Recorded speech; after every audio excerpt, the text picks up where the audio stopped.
Photon पर students बात करते हैं। ब्लैक बॉडी रेडिएशन में हमने देखा कि जो एनर्जी होती है, इलेक्ट्रोमैग्नेटिक वेव्स की जो एनर्जी है वो क्वांटाइज्ड है, यानी वो डिस्क्रीट फॉर्म में पाई जाती है, पार्टिकल जैसे फॉर्म में पाई जाती है। तो अब यहाँ पर जो इन क्वांटाइज्ड डिस्क्रीट वैल्यू का जो सबसे स्मॉलेस्ट यूनिट है उसको हम कहते हैं फोटॉन। इसी तरह अगर आप देखें फॉर एग्जांपल कि अगर हम चार्ज की बात करें, स्मॉलेस्ट यूनिट का मतलब हम समझते हैं यहाँ पर, अगर हम चार्ज की बात करें, चार्ज क्या है? एक्चुअली इंट्रिंसिक प्रॉपर्टी है मैटर की, इस तरह के हम इलेक्ट्रॉनिक चार्ज कहते हैं। सो इलेक्ट्रॉनिक चार्ज अगर आप देखें E, ये फ्री स्टेट में सबसे स्मॉलेस्ट चार्ज है मटेरियल पार्टिकल्स की, और बाकी जितने भी चार्जेस हैं, चार्ज वैल्यूज हैं, वो सब इसके मल्टीपल्स हैं। यानी अगर मैं कहूं कि 10E, तो इसका मतलब है कि ये चार्ज उससे 10 टाइम्स ज्यादा है, 10 टाइम्स।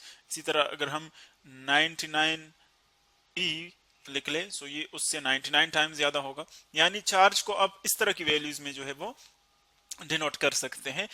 बाकी अगर आप 2/3E लिखेंगे फ्रैक्शनल चार्ज में, सो उस तरह का चार्ज नहीं पाया जाता, बिकॉज आपने स्मॉलेस्ट वैल्यू के मल्टीपल्स बनाने हैं। तो बिल्कुल इसी तरह जो हमारे पास एनर्जी है, जो इलेक्ट्रोमैग्नेटिक वेव्स की जो एनर्जी है, उसकी भी स्मॉलेस्ट यूनिट है, और उस स्मॉलेस्ट यूनिट को हम कहते हैं द फोटॉन।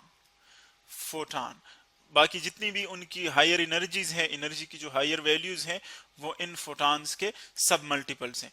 अब फोटॉन जो है एक्चुअली जिस तरह के हम बाकी पार्टिकल्स में पढ़ते हैं कि एक इलेक्ट्रॉन है, बाकी हमारे पास सपोज प्रोटॉन है, न्यूट्रॉन है, तो सारे एक दूसरे से अलग अलग पार्टिकल्स हैं।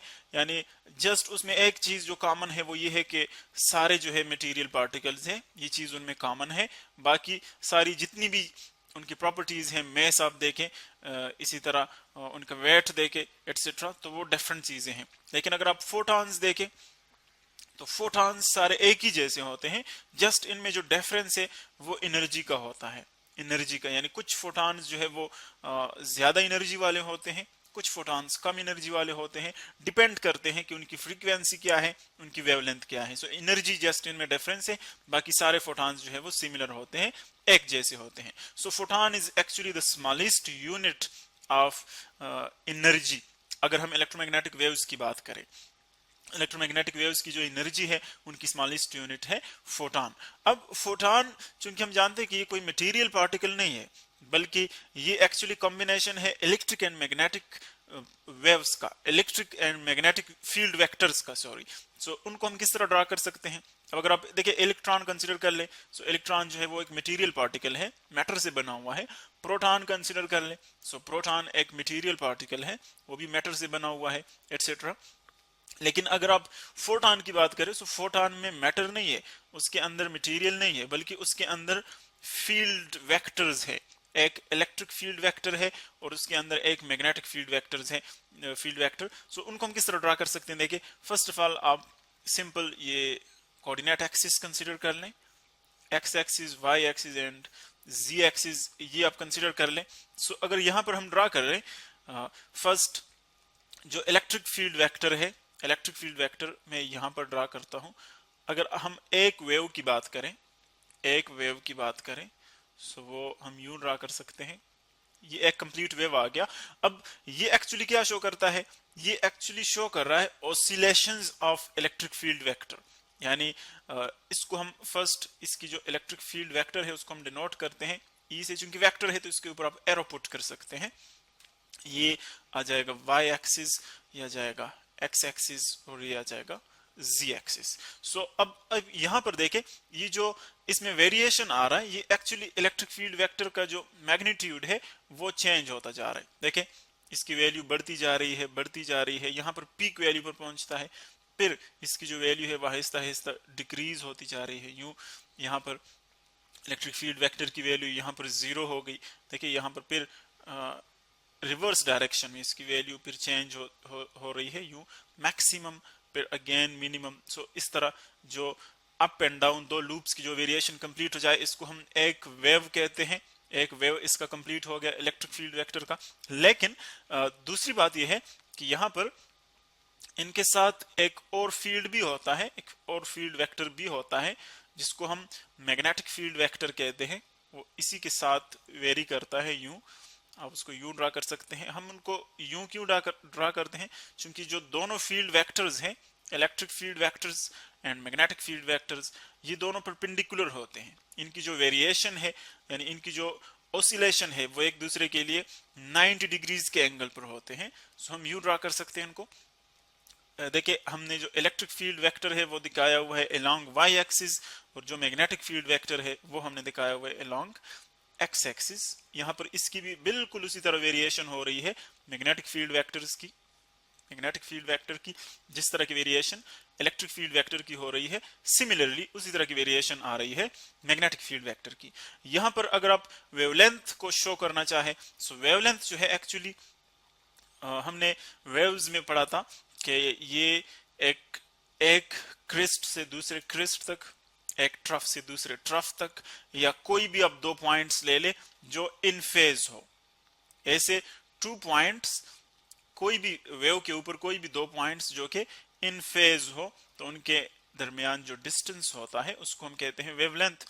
लेकिन यहां पर अगर आप क्रिस्ट और ट्रफ्स की बात कर रहे हैं, तो चूंकि दो डिफरेंट फील्ड्स हैं, एक मैग्नेटिक फील्ड है जो कि अलोंग एक्स एक्सिस है, एक इलेक्ट्रिक फील्ड है जो कि अलोंग वाई एक्सिस है, तो यहां पर अगर आप इस क्रिस्ट और इस क्रिस्ट के दरमियान ले रहे हैं, तो ये वेवलेंथ नहीं होगा, बिकॉज एक इलेक्ट्रिक फील्ड वेक्टर का क्रेस्ट है और दूसरा मैग्नेटिक फील्ड वेक्टर का क्रेस्ट है, तो इसीलिए इनके दरमियान वेवलेंथ नहीं होगा। बल्कि वेवलेंथ हम फिर यहां से ले सकते हैं 2 पॉइंट्स इन फेज, यानी अगर आप ओरिजिन से स्टार्ट कर ले, इस पॉइंट से आप स्टार्ट कर ले, यहां तक तो एक वेव कंप्लीट हो जाता है, तो इसीलिए ये वाला जो डिस्टेंस है यहां से लेकर ये जो डिस्टेंस है यहां तक, ये एक कंप्लीट वेवलेंथ हो जाएगा। यानी एक वेव की जो लेंथ होती है उसको हम कहते हैं 1 लैम्बडा, यह आ जाएगा लैम्बडा, इसका सिंबल है यू, वेवलेंथ का सिंबल। सो यहां पर आप देख रहे हैं कि जो इलेक्ट्रिक फील्ड और मैग्नेटिक फील्ड वेक्टर्स है वो एक दूसरे के लिए परपेंडिकुलर है, यानी हम यू लिख सकते हैं E electric field vector is perpendicular to B magnetic field vector. और अगर आप देखें, सो फोटॉन जो है वो एक्चुअली इस डायरेक्शन में मूव कर रहा है। ये कंप्लीट जो हमने इलेक्ट्रिक फील्ड और मैग्नेटिक फील्ड वेक्टर ड्रा किए, ये एक फोटॉन को शो कर रहे हैं। ये एक फोटॉन का हमने स्केच ड्रा किया हुआ है। जिस तरह के पहले हमने बात की कि ये मैटर नहीं है, photon is not a matter. Matter अगर आप बात करें, इलेक्ट्रॉन प्रोटॉन वो मटेरियल पार्टिकल्स हैं, लेकिन फोटॉन जो है वो मैटर नहीं है, बल्कि this is a packet of energy, यानी अ पैकेट ऑफ मैटर आप इसको नहीं कह सकते, this is a packet of energy. यानी सिंपल वर्ड्स में आप यूं इसको डिफाइन कर सकते हैं, अ पैकेट ऑफ एनर्जी। इस पैकेट ऑफ एनर्जी को हम कहते हैं एक फोटॉन। और ब्लैक बॉडी रेडिएशन में हमने देखा था कि एक फोटॉन की जो एनर्जी होती है, जो क्वांटाइज्ड एनर्जी है इसकी, वो कितनी होती है, E is equal to h nu, E is equal to h nu, या आप इसको F से भी डिनोट कर सकते हैं, फ्रीक्वेंसी को हम न्यू से या F से डिनोट करते हैं, तो ये इसकी आ जाएगी हमारे पास एनर्जी।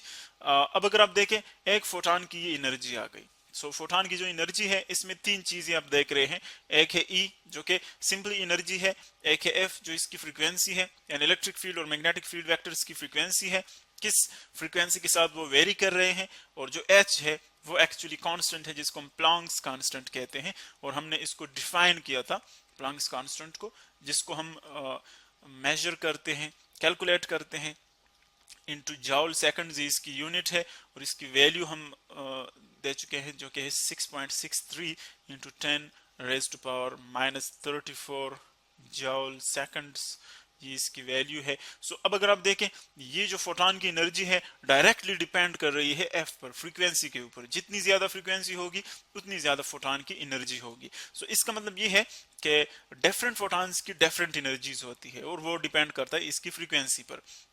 अब अगर आप इसकी स्पीड देखें, तो फोटॉन की जो स्पीड है वैक्यूम में या एयर में, वो हम जानते हैं कि चूंकि ये इलेक्ट्रोमैग्नेटिक वेव्स की जो है एक पैकेट है एनर्जी की, तो इसीलिए इसकी स्पीड वही है c, जो कि इक्वल है 3 into 10 raise to power +8, 3 into 10 raise to power 8 metres पर सेकंड। अब इन फोटॉन्स को हम जो है कंपेयर करेंगे इलेक्ट्रोमैग्नेटिक स्पेक्ट्रम में कि डिफरेंट जो वेव्स हैं उनके फोटॉन्स किस तरह एक दूसरे से डिफरेंट एनर्जी में, नेक्स्ट वीडियो में हम देखते हैं।